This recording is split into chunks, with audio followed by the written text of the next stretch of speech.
লালগড়ের সিজুয়ায় বালি মাফিয়ার দাদাগিরি, বালি বোঝাই গাড়ি যাতায়াতে রাস্তার বেহাল অবস্থা। ছবিটা দেখলেই বুঝতে পারবেন। দেখুন রাস্তার কি অবস্থা। রাস্তা খারাপের অভিযোগে বালি বোঝাই গাড়ি আটকে বিক্ষোভ। রীতিমতো স্থানীয়রা রেগে যাবেন, সেটাই স্বাভাবিক যে এরকম পরিস্থিতি তৈরি হয়েছে।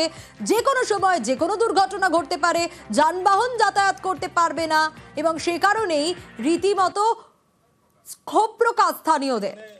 গাছের গুড়ি ফেলে ক্ষোভ প্রকাশ স্থানীয়দের।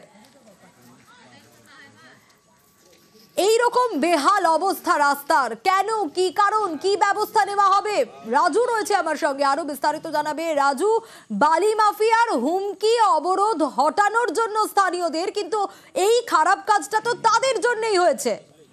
একদমই সোনিয়া, কারণ এইখানকার যে বালি মাফিয়ারা রয়েছে তারাই মূলত এই খারাপ কাজটি করেছে এবং রাস্তার বেহাল দশা করেছে, যা নিয়ে স্থানীয় প্রশাসনকে বারংবার স্থানীয় মানুষজন জানাচ্ছেন, তারপরেও কোনো ব্যবস্থা হয়নি। আর এরই বিরুদ্ধেই গ্রামের মানুষ প্রতিরোধ গড়ে তোলেন এবং যেভাবে বালি নদী গর্ভ থেকে তুলে নিয়ে আসা হয়েছে এবং যার ফলেই নদী গতিপথ হারাচ্ছে, এবং নদীর গতিপথ হারানোর কারণে বিভিন্ন জায়গায় দেখা যাচ্ছে ভাঙন, আর যার ফলেই চরম ভোগান্তিতে পড়তে হচ্ছে নদীর পার্শ্ববর্তী গ্রামের মানুষকে। এই বালি যে অবৈধভাবে তোলা হচ্ছে তারই প্রতিরোধ করতে গেছিলেন গ্রামবাসীরা, কারণ এখান থেকে যে বৈধ টেন্ডার রয়েছে, বৈধভাবে গাড়িতে করে বালি পাচার করার কথা রয়েছে, সেখানে অবৈধভাবেও বালি পাচার হচ্ছে। যেটা দেখা গেছে যেখানে যে সিও গুলো পাওয়া গেছে সেখানে অনেক সিওই অবৈধ, এবং সেই প্রশাসন কি বলছে? প্রশাসন এই বিষয় নিয়ে তদন্ত শুরু করেছে। ইতিমধ্যে আমরা জেলা প্রশাসনের সাথে কথা বলেছি, সেখানে তারা জানিয়েছেন আমরা এই বিষয়টা তদন্ত করে দেখছি এবং এই যে ঘটনা ঘটেছে এর পেছনে কি কারণ রয়েছে, এবং এখান থেকে যদি অবৈধ বালি পাচার হচ্ছে তারও ব্যবস্থা নেওয়া হবে। এবং এই যে এই রাস্তা খারাপ হওয়ার কারণ হচ্ছে এই বালি, কারণ যেখানে বালি তুললে সেই রাস্তা মেরামতের একটা দায়িত্ব থাকে বালি খাদানের, সেই জায়গায় এইভাবে কেন রাস্তাকে খারাপ অবস্থা রেখে বালি তোলা হচ্ছে তা নিয়েও।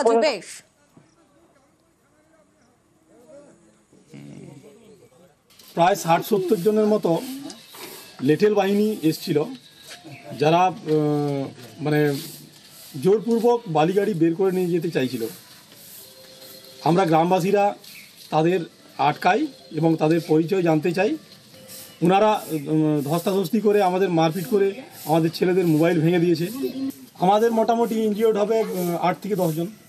হকি স্টিক, বড় বড় রুল বাড়ি, এইসব প্রত্যেকের হাতে ছিল। সিও বের কাও তুমি নেই তো বিনা সিও মাল নিয়ে যাচ্ছ কেন? আরে আমাকে বললো যে এইখানে মাল পড়বে। তোমাকে কে বললো? হ্যাঁ, কে বললো? এই তোমার এইখানে যে গাড়িটা নিয়েছে। ও গাড়ির পারমিট কত আছে? হ্যাঁ, পারমিট কত আছে? 35 আর এই মাল যাচ্ছে কত? 57 টন গাড়ি। 57 টন। আমার কাছে কোনো খবর আসেনি, সেরকম খবর এলে আমি বিডিও সাহেবকে জানাবো। অবরোধ হয়েছে আপনাকে কেউ বলেনি? না, সেরকম কোনো রিপোর্ট আসেনি আমার কাছে। অবস্থা খুবই খারাপ।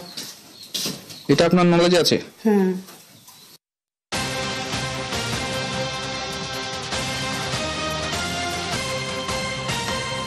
আর সল্টলেকে সরকারি আইনজীবী ও ছেলেকে মার, হাইকোর্টের সরকারি আইনজীবীকে মারধরের অভিযোগ। হাইকোর্টের আইনজীবী এমএন রায়কে মারধরের অভিযোগ। আরো বিস্তারিত রনক জানাতে পারবে। রনক, কি কারণ, কারা এই ঘটনা ঘটালেন, কাদের বিরুদ্ধে অভিযোগ, কেনই বা ঘটালেন?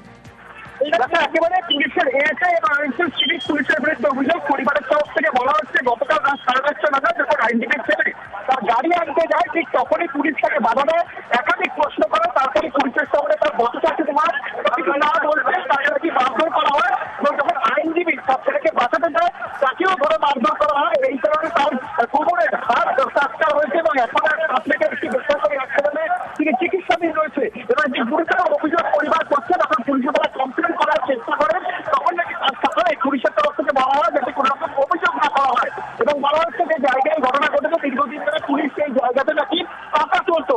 এই ধরনের অভিযোগ নিয়ে আসা হচ্ছে সামনে, এবং একজন এএসআইয়ের বিরুদ্ধে তারা অভিযোগ করছেন যে আইনজীবীর ছেলে এবং আরো একজন আত্মকে বেধড়ক মারধর করা হয়েছে, এবং এখনো কিন্তু গুরুতর জখম অবস্থা, বেসরকারি হাসপাতালে ভর্তি হয়েছে হাইকোর্টের আইনজীবী।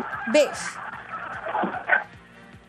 আমাদের গাড়ি একে পার্কের সামনে পার্ক করা ছিল। গাড়িটা আমার ছেলে আনতে যায়, গলির পাশে দুটো পুলিশ দাঁড়িয়ে, ড্রিঙ্ক করা পুলিশ দাঁড়িয়ে আমার ছেলেকে উল্টাপাল্টা কোশ্চেন করে। ছেলে বলছে, কাকু আপনি এত কোশ্চেন করছেন কেন? আমি গাড়ি আনতে যাচ্ছি, আমাকে যেতে দিন। এইটুকু বলার পরেই ছেলেকে দুম করে ঘুষি মেরে দেয়। মুখ থেকে ছেলের রক্ত বেরিয়ে যায়। ছেলে ফোন করতে যাচ্ছে, ফোন কেড়ে নিচ্ছে, ফোন করতে দিচ্ছে না। ছেলে পুলিশের দিকে তাকিয়ে এদিকে ফোন করছে, বলছে বাবা বাবা, ফোন কেড়ে নিচ্ছে। বাবা বাবা শুনে বাবা এখান থেকে দৌড়ে গেছে। ওখানে দেখে ছেলেকে মাথাটা নিচু করে পুলিশ ধরে আছে। ওকে দুজন পুলিশ কি মদ্যপ অবস্থায় ছিল? একজন ছিল তুষার বলে একটা এএসআই, একজন সিভিক ছিল। হাজব্যান্ড যখন দৌড়ে যায় হাজব্যান্ডকে ধাক্কা মেরে দেয়, ওর বোনটা ফ্র্যাকচার হয়েছে।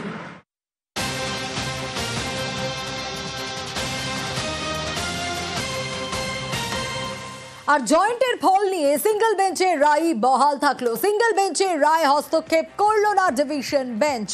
সিঙ্গেল বেঞ্চ জয়েন্টের ফলের সময় বেঁধে দিয়েছে। আরো ডিটেল জানাতে পারবে অর্ণব রয়েছে আমার সঙ্গে। অর্ণব, আগামী সপ্তাহে সুপ্রিম কোর্টেও তো শুনানির সম্ভাবনা, এবং হাইকোর্ট কি সে কারণেই ডিভিশন বেঞ্চ কোনো নির্দেশ দিল না, সিঙ্গেল বেঞ্চের রায় বহাল রাখলো? দেখো, বিচারপতি সুজয় পাল এবং বিচারপতি স্মিতা দাসের ডিভিশন বেঞ্চে একটি জনস্বার্থ মামলা, সেখানে জয়েন্টের ইঞ্জিনিয়ারিং তারই রেজাল্ট এখনো প্রকাশিত হয়নি। প্রচুর পড়ুয়া যারা সম্ভাব্য সেখানকার দাবিদার, তারা কোনো কলেজ চুজ করতে পারছে না। সব থেকে যারা মেধাবী এবং তুলনায় গরিব পূর্ব পরিবার, তাদের বাইরের রাজ্যে পড়ার ক্ষমতাও নেই। সেই জায়গা থেকে জনস্বার্থ মামলা হয়। দ্রুত ফল প্রকাশের প্রথমে হস্তক্ষেপ করে ডিভিশন বেঞ্চ, কিন্তু এরপর বিচারপতি কৌশিক চন্দ্র 15 দিন আগে নির্দেশ জারি করে জানায় যে 7% ওবিসি সংরক্ষণ দিয়ে মেধা তালিকা প্রকাশ করে জয়েন্টের রেজাল্ট প্রকাশ সেন্ট্রাল বোর্ড, কিন্তু সেই সিঙ্গেল বেঞ্চের নির্দেশ কার্যত চ্যালেঞ্জ করে সুপ্রিম কোর্টে যায় রাজ্যের এখান থেকে জয়েন্ট বোর্ড। সুপ্রিম কোর্টে মামলার এখনো শুনানি হয়নি। 25 তারিখ অর্থাৎ সোমবার দিন, সোমবার মঙ্গলবার একটা শুনানি হওয়ার সম্ভাবনা তৈরি হয়েছে। এই অবস্থায় শুনানি হবেই সোমবার বা মঙ্গলবার, এমনটাও নির্দিষ্ট করে বলা যাচ্ছে না। আজকে ডিভিশন বেঞ্চটি মামলাটি এলে বিচারপতি সুজয় পাল বলেন, যদি সিঙ্গেল বেঞ্চ এরকম নির্দেশ দিয়ে থাকে এবং তার সময়সীমা প্রায় অতিক্রান্ত 15 দিন হয়ে গিয়ে থাকে, তাহলে তো ফল প্রকাশ হয়ে যাওয়ার কথা। তখন কি জয়েন্টের পক্ষ থেকে জানানো হয় বোর্ডের পক্ষ থেকে যে তারা ইতিমধ্যে সুপ্রিম কোর্টে এই নিয়ে একটি মামলা রয়েছে। এরপরে বিচারপতি জানান যে সিঙ্গেল বেঞ্চ যে নির্দেশ দিয়েছে তার উপর আলাদা করে কোনো নির্দেশ জারি করা হচ্ছে না, অর্থাৎ জয়েন্টের ফল প্রকাশ নিয়ে যে আশার আলো দেখিয়েছিল ডিভিশন বেঞ্চ, সেটাও কার্যত আজকে বন্ধ হয়ে গেল সুপ্রিম কোর্টে বিচারাধীন মামলা থাকার কারণে। সব মিলে জয়েন্টের রেজাল্ট আউট হচ্ছে না, সুপ্রিম কোর্টে থেকে মুখাপেক্ষি হয়ে থাকতে এই মুহূর্তে লাগলা পড়ুয়াকে। বেশ,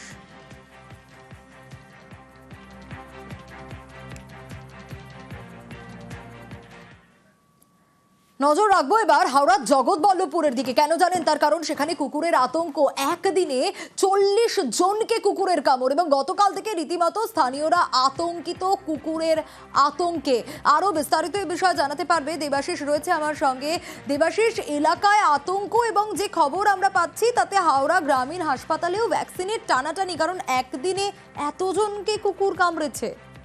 অবশ্যই গতকাল পর থেকে পরপর 40 জন, এখনো পর্যন্ত 40 জন আক্রান্ত যারা জগৎবল্লভপুর গ্রামীণ হাসপাতালে এসছে, যাদেরকে প্রাথমিক চিকিৎসার পর ছেড়ে দেওয়া সম্ভব তাদেরকে দেওয়া হয়েছে। অন্য ক্ষেত্রে বেশিরভাগকেই পাঠানো হচ্ছে বেলেঘাটা হাইটিতে, তার কারণ এত পরিমাণে গ্রামীণ হাসপাতালে ভ্যাকসিন সেখানে মজুদ নেই। মূলত জগৎবল্লভপুর ব্লকের 4টি অঞ্চল, বরগাছিয়া, সাদরপুর, বাকুল ও পার্বতীপুর এলাকায় কিন্তু এই কুকুরের কামড়ে যথেষ্ট আতঙ্ক ছড়িয়েছে। কার্যত গৃহবন্দী হয়েছে সাধারণ মানুষ। তবে প্রশাসনের তরফ থেকে পুরো বিষয়টি নজরদারি করা হচ্ছে। তবে পশুপ্রেমীদের তরফ থেকেও কিন্তু জানানো হয়েছে, যেহেতু এই সময়টি একটি প্রজনন কাল এই কুকুরদের ক্ষেত্রে, সেক্ষেত্রে সাধারণ মানুষও কুকুরদের উত্ত্যক্ত করছে, এবং যার জেরেই থেকে এখন পর্যন্ত বর্তমানে 5 জন চলে এসেছে। আমরা প্রশাসনের কাছে আবেদন করছি যাতে এই কুকুরটাকে ধরা হোক, এবং স্কুলের বাচ্চাদের তো বেরোতেই পারছে না, এবং আতঙ্কেতে মানুষ বাইরেও বেরোতে পারছে না।